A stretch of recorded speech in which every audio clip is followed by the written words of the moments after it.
What if history wasn't what we thought it was? For centuries, we believed that early Chinese civilization was centered around the Central Plains, the great dynasties of the Yellow River, the Xia, the Shang, the Zhou. But deep in the misty valleys of Sichuan, hidden beneath layers of earth and time, archaeologists uncovered something unexpected. A lost kingdom, a mystery in bronze and gold, and a civilization that rewrites what we thought we knew about China's ancient past. Join us as we step into the recesses of time to uncover the secrets of an ancient kingdom and explore a lost civilization that challenges everything we thought we knew about China's history. In the western regions of China, there once lived a people called the Shu. Our mission today is to dig up what information we can about their long-lost culture. What happened to their kingdom? And why does so much of their history remain unknown? We're on our way to Sichuan province to find out. In the heart of Sichuan sits Chengdu, a city of over 20 million people, the fourth most populous in China. It is the major hub of the province. Chengdu has its roots in the Bronze Age and was the home territory of the Shu. This journey will take us to 3 extraordinary places in and around the city, each one holding clues to this vanished world. At Sanxingdui, colossal bronze masks and golden relics tell the story of a people unlike any we've seen before. Then to Jinsha, an ancient city that rose after Sanxingdui's fall, only to be mysteriously abandoned centuries later. Finally, all these clues come together at the Sichuan Museum to create a narrative that challenges what we thought we knew about Chinese history. Sanxingdui is both an archaeological site and the type site for the Sanxingdui culture, a major Bronze Age civilization associated with the Shu people. The site is about 24 miles, 38 kilometers, north of Chengdu, in western Guanghan City. It's open to visitors, with its artifacts displayed at the Sanxingdui Museum, located on the bank of the Jian River, also called Yazhi River. And as one of the most popular archaeological sites in the country, it is busy. Sanxingdui, meaning 3-star mount, gets its name from 3 prominent earth mounds at the site. According to legend, the heavenly emperor cast down 3 handfuls of earth which landed near the Jian River. However, modern archaeology has revealed that these mounds are actually remnants of the southern wall of an ancient city constructed from rammed earth.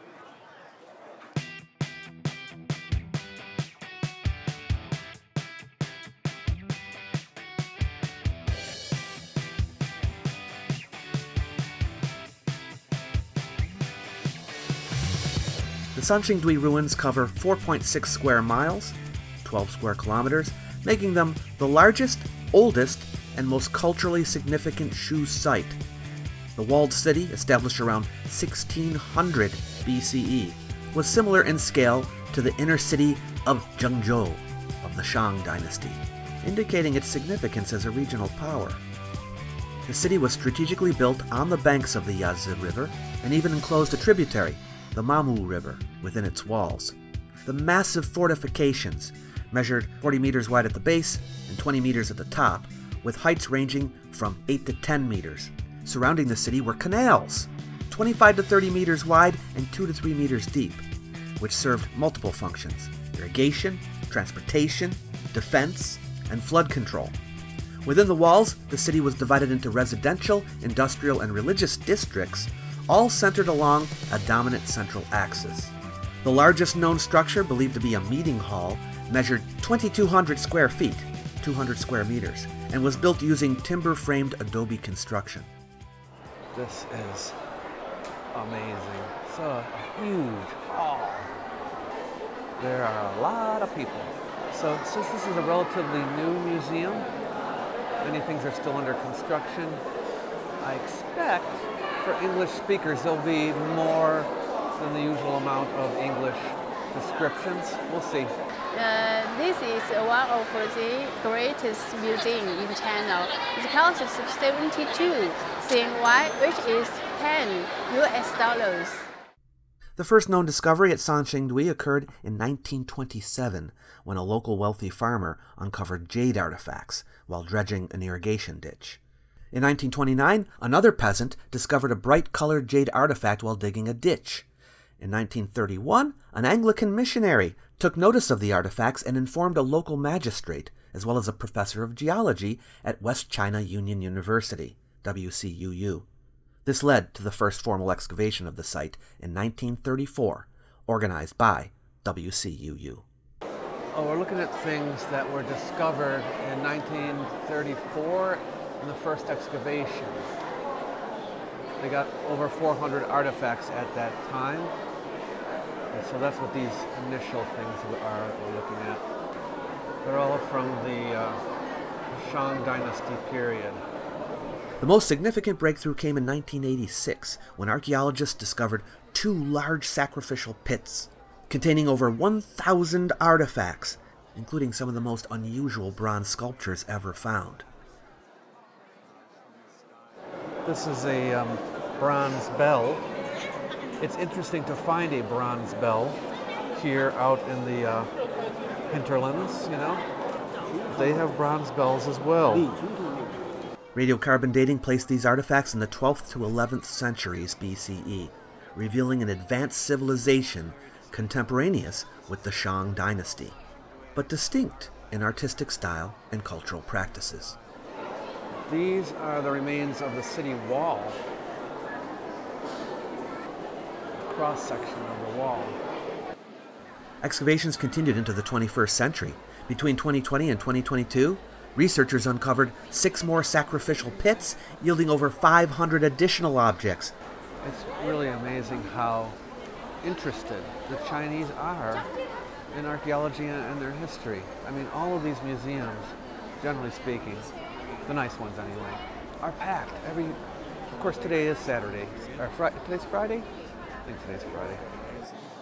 For decades, historians considered the Shu to be isolated and culturally inferior to the Central Plain civilizations. However, the discoveries at Sanxingdui prove that the Shu kingdom was highly sophisticated, with extensive trade links, an independent religious system, and remarkable artistic achievements. They've even recovered some organic material. There are rice seeds in these little plastic holders, and they can be scientifically analyzed. This is animal bones, also that can be analyzed. It's believed that Sanxingdui belongs to the ancient kingdom of Shu, and we have references to the ancient kingdom of Shu. Not in many early documents. We have mentions of it in the oracle bones of the Shang, and in some of the early poetry, the Shujing and the Shijing. But all we really learn about it is, well, not much. One is that when the Zhou dynasty conquered the Shang dynasty, the kingdom of Shu assisted, so we know that. But most of the material about ancient Shu comes from later legends, for example, the Chronicles of Huaiyang and so forth, but that is from many centuries later, so there would be some legendary material in there as well. You see some very large vessels here. Many of them, as you can see, they couldn't find all the pieces, so they just pieced together what they could and use, I guess, plaster for the rest. So this is a kind of pottery that Sanxingdui had. Here's a layout of the site. It's about 4.6 square miles. You can figure that out in metric. And there was a wall around it. There's a lot of information here. Not a lot of full descriptions of the artifacts, but not in Chinese either, because we really don't know, right? Say, okay, this is pottery, this is a figurine, but how much more can you know about it, you know? Are they labeled? They're not labeled. Are they part of the wall? Are they part of building? Oh, it's jade raw material. Oh, okay. Just to summarize the chronology for you, the Sanxingdui culture is believed to have lasted through several phases. Phase 1 is linked to the Neolithic Baodun culture, which existed between 2700 and 1700 BCE. Phases 2 and 3 are the height of the Sanxingdui civilization, contemporaneous with the Shang dynasty, but culturally distinct, between 1700 and 1100. Phase 4 is the period of the Ba Shu culture, the historic period when records clearly indicate the existence of a kingdom of Shu, and it lasted until 316 BCE. But there was a break between phases 3 and 4, and the mystery of Sanxingdui's disappearance at the end of phase 3 remains unresolved. Theories suggest that natural disasters, including earthquakes and massive flooding, may have forced the population to relocate, possibly to Jinsha, another important Shu site near Chengdu. Other theories suggest invasion by a rival culture. Isn't this amazing? You see a lot of these mats that have this sort of, these facial features. Notice the protruding eyes. Well, it's interesting because there's a book called The Chronicles of Huayang from the Jin dynasty. Now this is much, much later, like 3rd, 4th century CE. But it describes some rulers of this Shu kingdom, and the founder of the kingdom is called Samsung, and he is said to have had bulgy eyes. So some people think these are representations of him. Although it's equally possible that someone saw these and then made up a story about the founder. That could have happened as well. In the Chronicles, we get the names of other rulers as well, Boguan, Tufu, Duyu, but Sansong and the other three, we have not found any contemporary evidence of their existence here at Sanxingdui yet. Unlike the Shang, where bronze was used mainly for ritual vessels, Sanxingdui artisans created astonishing bronze masks and statues, with oversized, exaggerated features, unlike anything in early Chinese art. A recent groundbreaking discovery revealed traces of welding techniques on a turtle shell-like bronze artifact, pushing back the known history of welding by 2,000 years. Additionally, phosphorus was found in Sanxingdui bronze wares, despite the fact that phosphorus was supposedly unknown in ancient times and was not discovered in the West until the 17th century. The source and purpose of this phosphorus remains a mystery. This room is just filled with these heads. Filled with them. They all look rather similar.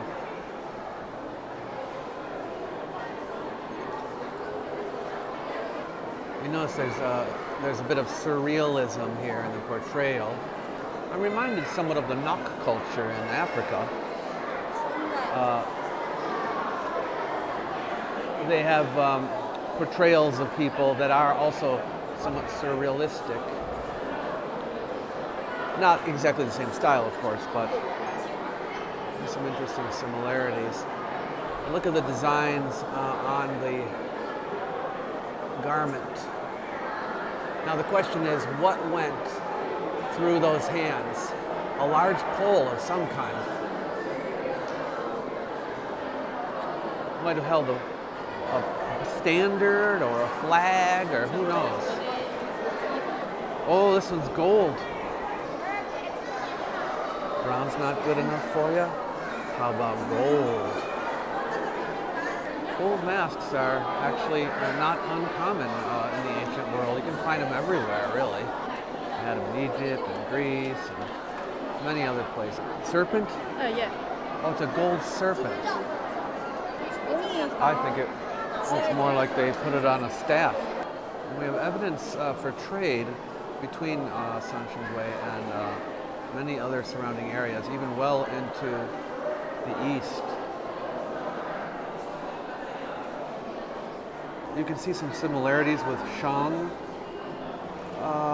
decorative work, but it's also different. Like this is not, you can tell them apart. It has its own unique style. You can see some similarities.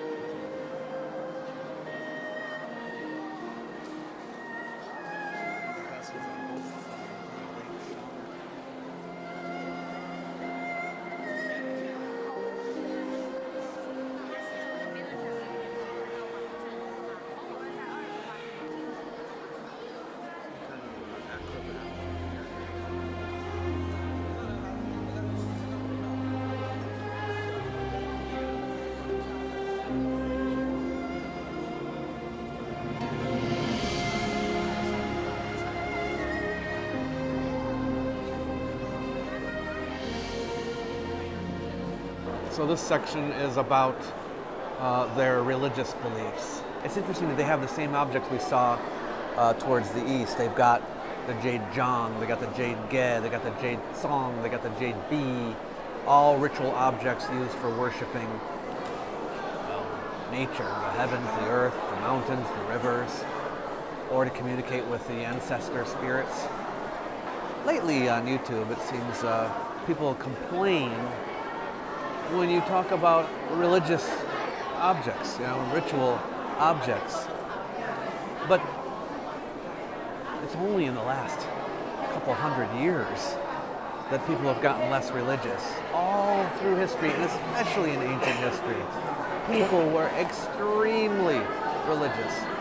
You see on these zhang, you see the little double point on top. They represent mountains. It's a mountain motif. You can see zhang patterns in their art as well. So they have these zhang, but you can they also portrayed them in their art. So you'll see like patterns on someone's clothes, of a figure's clothing, or as part of the decorative artwork of a different kind of object. So they incorporate a zhang into it. I think they do that with the bee as well. Now we're into the section where they're showing other objects, bronze zun, and they were used to hold ceremonial offerings. And you can see some similarities with things we've already seen from back east, but with its own Sanxingdui spin. Okay, now this is a lei. You can see the top is different. The art here in the Kingdom of Shu, I have to say, is better than the Shang art that I've seen anyway. As you go from room to room, you're even more impressed with the objects in it than in the previous room. They've deliberately arranged the museum in this way so that it just keeps getting better and better as you go along. Walking through this museum, I felt almost an electric sense of wonder. These artifacts, elongated figures with big eyes, intricate scepters, belong to a world that is at once completely familiar, but also deeply alien. Who were these people that created these masterpieces? What were they thinking? What was going on in their minds? What stories did they tell?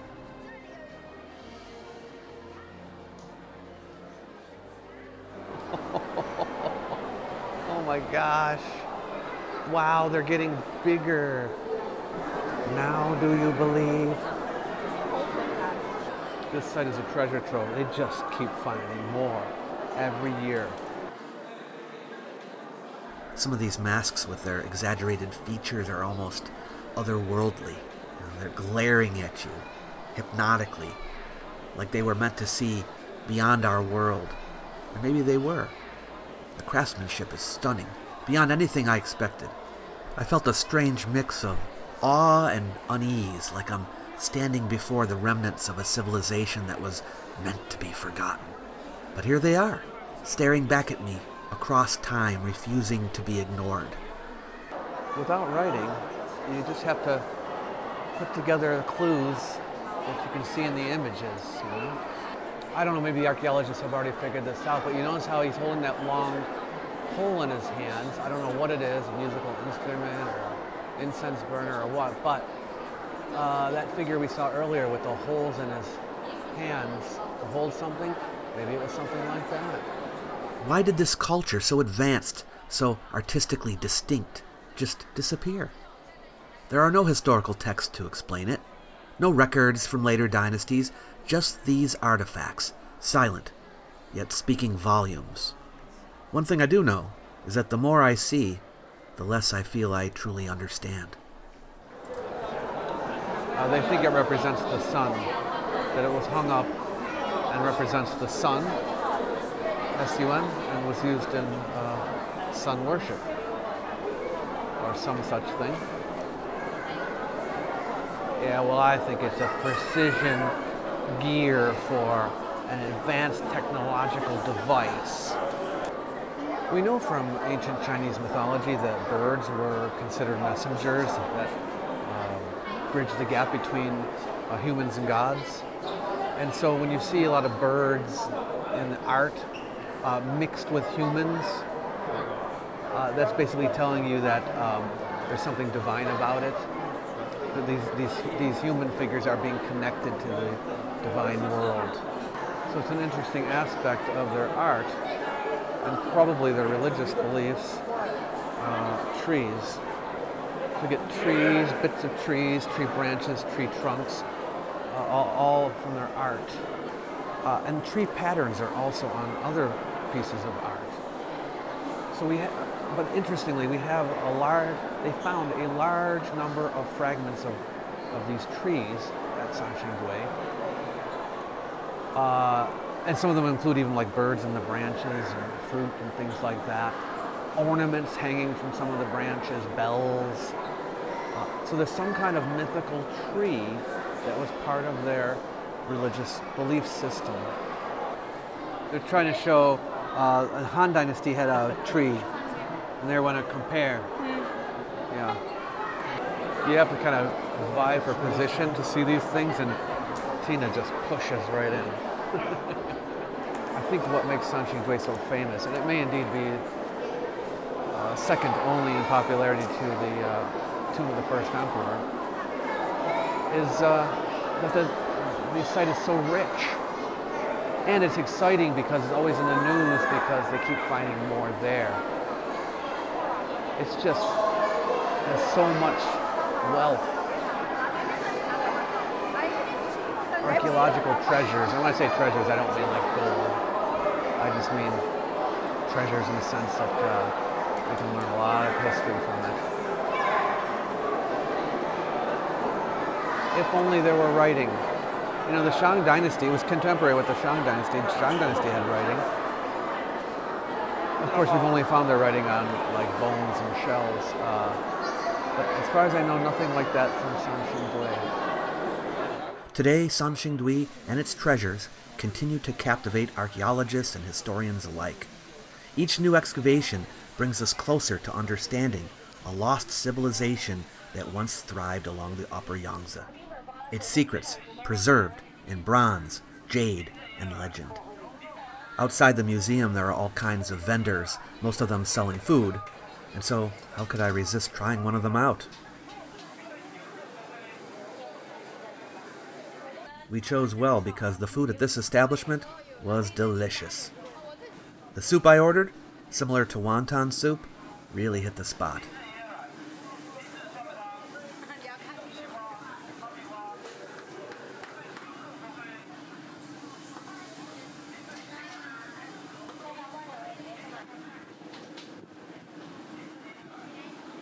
If you ever come here, I highly recommend them.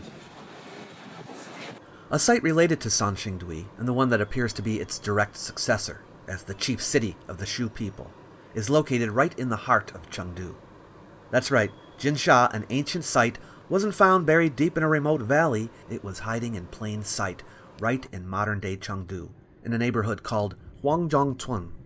For thousands of years, the ground beneath this bustling city held the remains of a powerful kingdom. It was in February 2001 that archaeologists made the astonishing discovery. The excavation site covered a vast 1,236 acres, 5 square kilometers.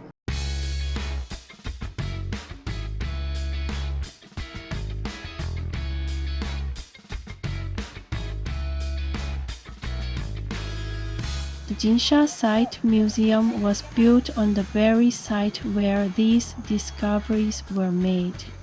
Today, it stands as a center for research and preservation, bringing the mysteries of Jinsha to life for visitors.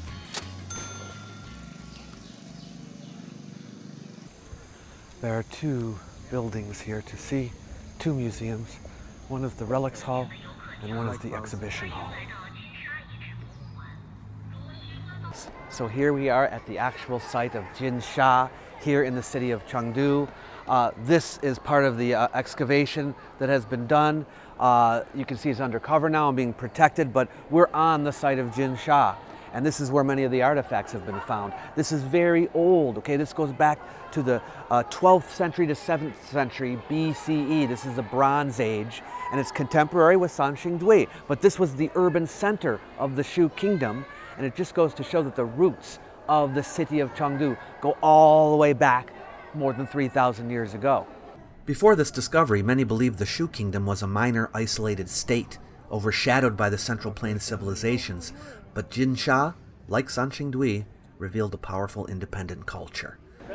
This place is not far from Sanxingdui. And from what I understand, it's also considered part of the Shu Kingdom, and in fact was the place to which the Shu Kingdom moved its capital. So the capital of the Shu Kingdom ultimately became Chengdu. They show you where specific artifacts were found. Jinsha became the core of the ancient Shu state during the late Shang dynasty and Western Zhou dynasty. Archaeologists have uncovered 70 building foundations, 63 sacrificial sites, 6,000 artifacts, and 3 large cemeteries. Jinsha wasn't like Sanxingdui. It had no city walls, no moats, no visible defenses. Yet, it was an urban center, built with a clear sense of planning. The buildings all faced northwest or southwest, and their walls were built using the wattle and daub method, with mud interiors reinforced by wood or bamboo. Some structures had small post holes, while larger ones had reinforced foundations, suggesting a mix of residential, administrative, and ritual spaces. But then between around 500 and 200 BCE, Jinsha was abandoned.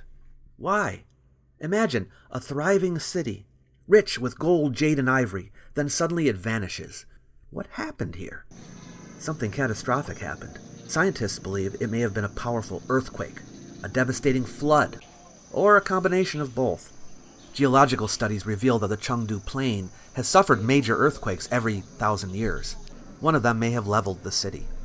Sediment analysis shows evidence of flooding, with large grains of river sediment found at the site, suggesting a sudden violent event. A disaster like this could have triggered landslides, famine, or disease, forcing survivors to abandon the area. Whatever happened, Jinsha vanished, leaving behind only scattered ruins and artifacts buried beneath the earth. Oh, look at this. Oh, this is part of the archaeology here, I think. So we have some of the, and I'm pretty sure these are original remains under the floor. And this is a representation of what the land looked like in prehistoric times, before the Bronze Age. We're starting in the earliest times here in the museum because there have been prehistoric artifacts found, such as this, looks like a tortoise shell, and bones. Now the reason why we have bones here is because the bones were used, and we know this from later times, in rituals, shamanistic rituals. We know this from actual writings from the Shang dynasty on parts like these. Now we get into the Bronze Age. Here's a model of the archaeological site. Here's a photo of it. Those little squares are not, of course, ancient. Those are the archaeological dig holes. This, which looks like a vessel, you know, was actually part of a well. It's lining for part of a well. They'd make pottery that would stick down onto it or into it. And then cobblestones were placed in the space between the pot and the well, functioning as a filter, like ancient Britta. At Jinsha, a large building complex was discovered, the foundations of the complex. There's a reconstruction there. These large pots were excavated in an ash pit. Then we have some smaller ones as well. Okay, some stone implements. We've got a pestle here, We got some stone chisels. We've got stone axes. We've got stone adzes. And some wood has survived from these buildings. Look, you can even see some kind of a motif on this piece of wood. A big mound of pottery sherds. This is how things are often found. Now, can you imagine? You're a young archaeologist and your job is to try to fit some pieces together to make some pots. Here are reconstructions or models of pottery kilns that they used here. And here you can see how those young archaeology students did their job. It's not just young archaeology students, but yeah, people actually, you can see how they're pieced together. You can see the fragments. Yeah, some fragments you never find the other parts too, but some you can put together like a jigsaw puzzle. And yes, even this early we have gold. Jinsha has yielded over 200 gold artifacts, the largest collection from this era in China. Some stone was highly valued and came from a little bit further away, from the mountainous areas to the northwest. Jade, for example. And we've seen things like this at Sanxingdui. Look, you even see an early bee made out of jade. It's broken, but look at that. This museum is a little bit more modest than the Sanxingdui one. These are what the burials look like.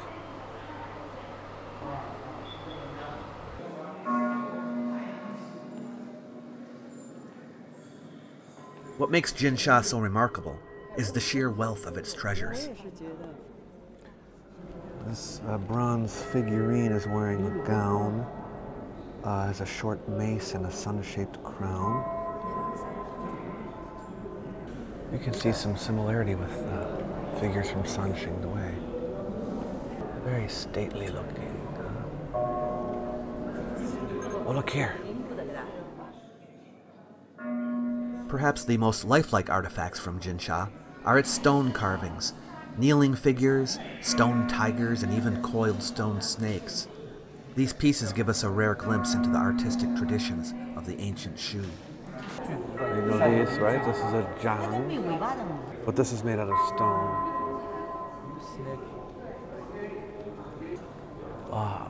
A lot of ivory has been unearthed at Jinsha, and they used to present it as sacrificial offerings to the spirits.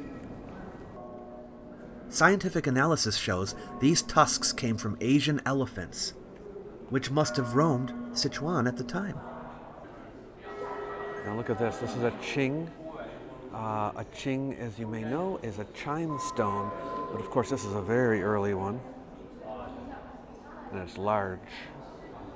Now you may be thinking these are like millstones or grinding wheels, but they're just large B, like these, see? Here's some jade B.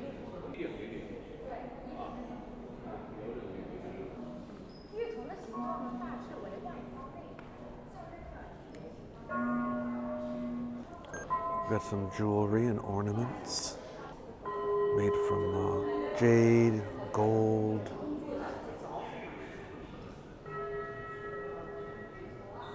Here are ornaments that represent the Zhang. Here's an oracular tortoise shell. Great condition. They're called bujia. Bujia. It's the inside of one. It's interesting that the practice of using tortoise shells and animal bones in much the same way as we saw in the Shang dynasty, which is contemporary with this, shows the influence all over. Where it started, of course, nobody knows, but everyone was doing it. Look at this, the remains of a gold belt with a fish pattern on it. More than 200 gold artifacts of various kinds have been found here, and over 1,300 bronze artifacts. They generally are small, the bronze and gold artifacts. By making the museum really large and the exhibits sort of spaced out, it gives a feeling of greater weight, of magnificence to the items. And that's very common here in China, to do it in that way. Plus you leave yourself room for bringing in more artifacts later. Here are some bronze bee.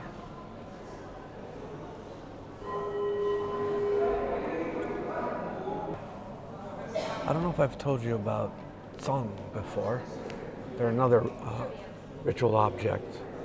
They're square on the outside, cylindrical on the inside, and they're supposed to symbolize the square earth and the round heaven. And the interior hole goes all the way to the bottom, sort of implying that communication between heaven and earth exists within the object. Jinsha is also home to the largest collection of jade artifacts from the Bronze Age. More than 2,000 pieces have been unearthed. In fact, the number of zhang jades, the ceremonial blades used in sacrifices, surpasses the total found in the rest of China combined. There's another jade dagger axe, the zhang. Some of these same designs are seen in the Shang and Zhou dynasty areas. And the consensus is that it was the Shang and Zhou that influenced the Shu kingdom and not the other way around. This is called a gui tablet. It's made of jade. What is a gui tablet? It's another important ritual artifact. It was a symbol of social position. I don't know if you can make this out, but this zhang has a depiction of a human figure carrying an elephant tusk on the top and on the bottom. Here's a drawing of it. Check out this gold ornament rotating here. It's depicting the sun and birds going around it. Look at that jade song. It has 10 sections to it. And there's a carving of a human face, very simplified, on every corner of a section. Notice this stone figure, kneeling figure, on the back side. You can see a braided hair down the back, but he has his hands bound with rope. And this particular artifact was used as a form of sacrifice, but they're showing a human sacrificial victim. This doesn't mean that they were practicing human sacrifice, but maybe in times past they had, and this object replaces the actual human sacrifice. Check out this gold mask. This, you can tell, looks a lot like the ones at Sanxingdui, so it shows a similarity of culture, probably the same culture. And this is the largest and best preserved gold mask in China of this type. Jinsha remains one of the most significant archaeological discoveries in China, reshaping our understanding of early civilization in the Upper Yangtze. With time, we'll uncover more of Jinsha's secrets. Until then, its silent artifacts continue to whisper stories from a lost civilization. In the heart of Chengdu, just beside Huanhua Stream Park, stands the Sichuan Museum, the largest and most comprehensive museum in southwest China. This museum holds treasures spanning thousands of years, and here we are, able to find out more about Sanxingdui and Jinsha and the Shu and Ba people who lived in this region.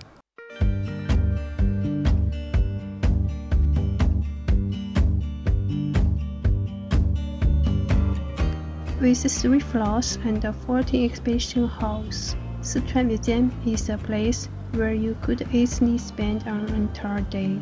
But if you are on a schedule, plan for at least 2 to 3 hours to explore its most remarkable collections.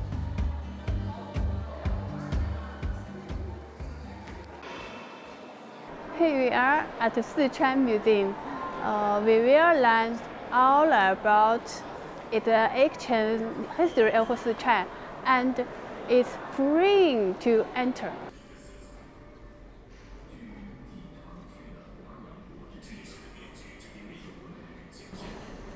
So the Baodun culture was just prior to the Sanxingdui culture.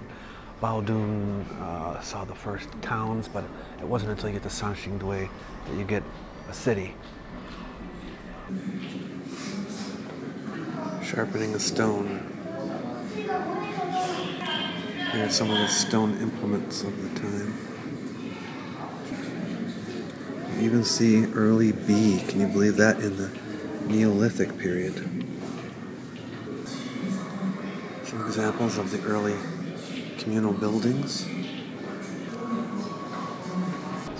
When you're talking about the upper reaches of the Yangtze River, Sichuan was where it was at.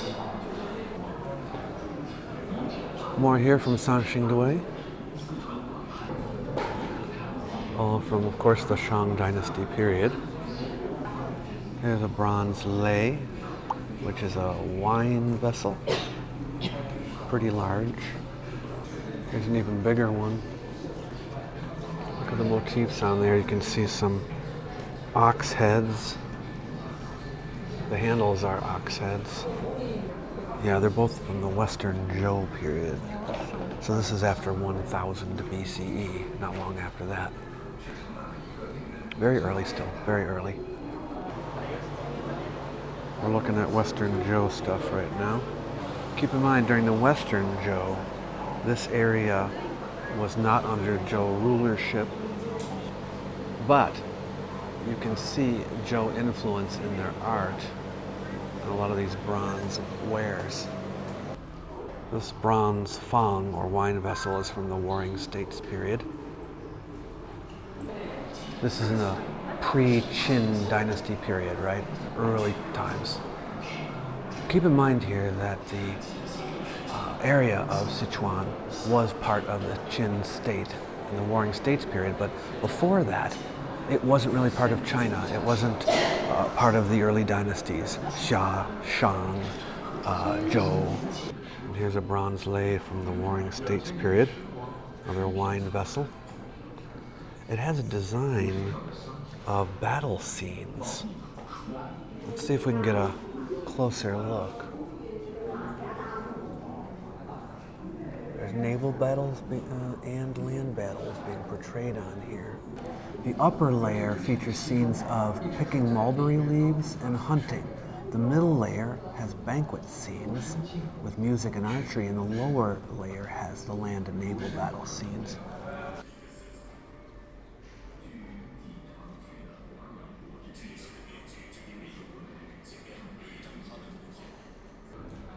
Look at these bronze dagger axes, halberds. They're called jade. This is a bronze yufo. That's a water container. These are some bronze adzes with curved end. And jin, an adze is called jin. So there's regular ones here, and then there's the curved end ones.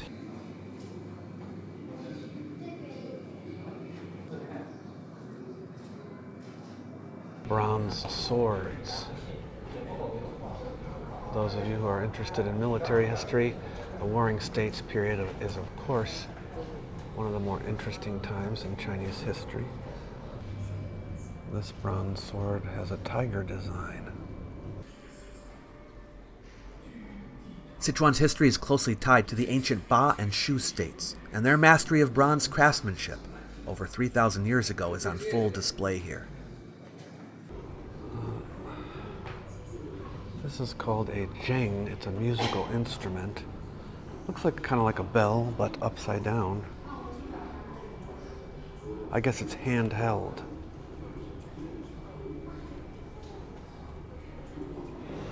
When this came under Qin rule, you're going to see, here's some Qin vessels right here.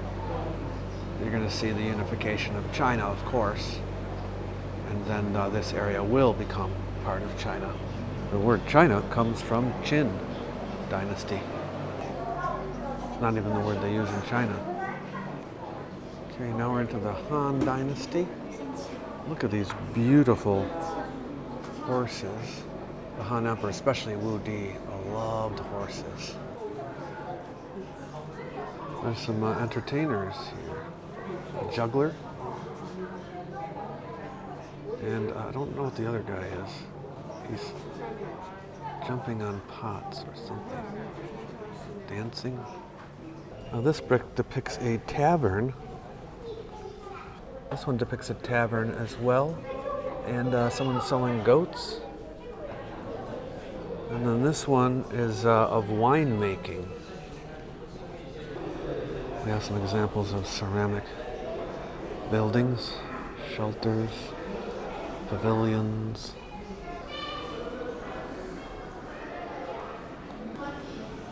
Rooms. There's a bronze sword from the Western Han period. Here's a decorative brick showing two men playing a board game, Six Throwing Chopsticks, it's called, literally. And I guess it was a game at the time.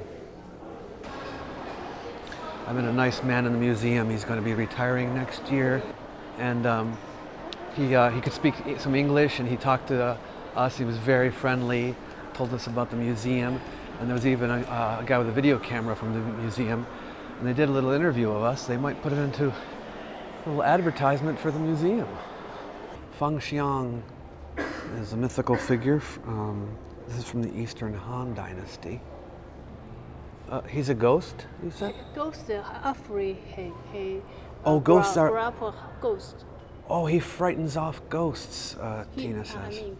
This is a brick, decorative brick showing someone giving a lecture or sermon, or whatever you want to call it, but it doesn't say who it is. We probably don't know who it is. Eastern Han Dynasty. Check out this stone relief. This is from the Eastern Han period, and it's depicting some famous scenes from legend. Okay, and in this first panel here, we see none other than Confucius, Kongzi, right there in the middle, and he's meeting Lao Tzu. Yes, the famous Lao Tzu, the founder of Taoism. Now, in reality, they probably lived in two different centuries, but there were legends by the Han period that they had met each other, they even debated each other, and this is showing Confucius meeting Lao Tzu. And then behind Confucius are a couple of his disciples holding scrolls. Then over here we have another story. This goes way back to the legendary times before the Xia dynasty. You have the Emperor Shennong. He's the father of the Yellow Emperor, and he is tasting grass that is given to him by Zhangje, who was the purported founder of the Chinese letters. You know, that he came up with all the Chinese lettering. But the tasting grass bit is because Shennong is thought to have made certain plants available for everyone to eat, but he had to taste all of them to make sure they were edible, and he got sick all the time, he vomited, but he did that to himself so that he could find plants for everyone to eat. And here Zhangje is giving him some grass, and this, I think this is part of the same story where the two of them are exchanging grass, but it's not clear on here what this third panel is actually talking about. This is an assortment of pottery figurines from the Eastern Han period. Musicians, dancers, acrobats, entertainers of various kinds. You can really get an insight into the culture, the entertainment culture. Our family was always big on the entertainment industry. My dad was a performer in his day in a rock band. And here's a decorative brick showing entertainers. This is cool. Check out this decorated brick from the Eastern Han period of a chariot. It's not a chariot, it's a carriage. Rice seedlings weeding. That's what's being depicted here. It's agricultural motifs here. And here's one of people fishing on a raft.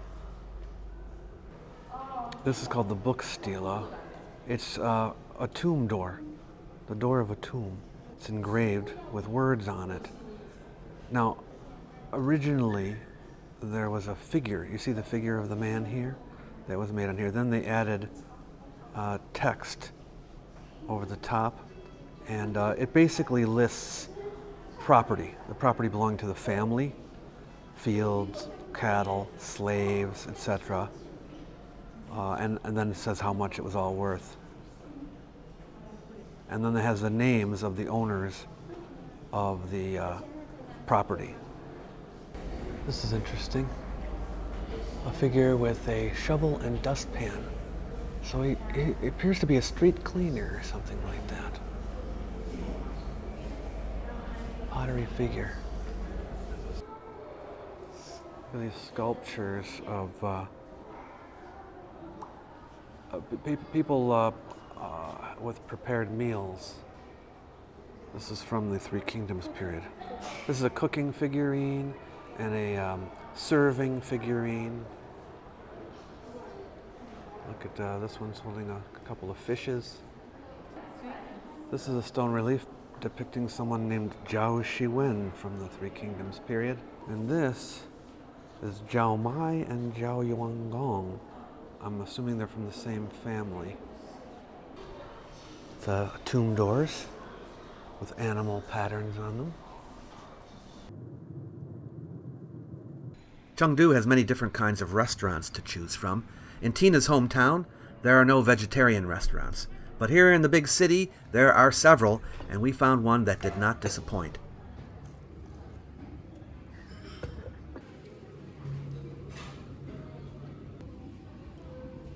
I had a tasty helping of mapo tofu, which is a traditional Sichuan dish. You can't go to Sichuan without having mapo tofu. And yes, it was spicy. In our next episode, we are making our way south to see one of the most amazing ancient colossal statues in all of China, the Leshan Buddha. And after that, to the breathtaking sights of Longshui Gap and Furong Cave in the heart of Ba territory. You won't want to miss it, so be sure to subscribe.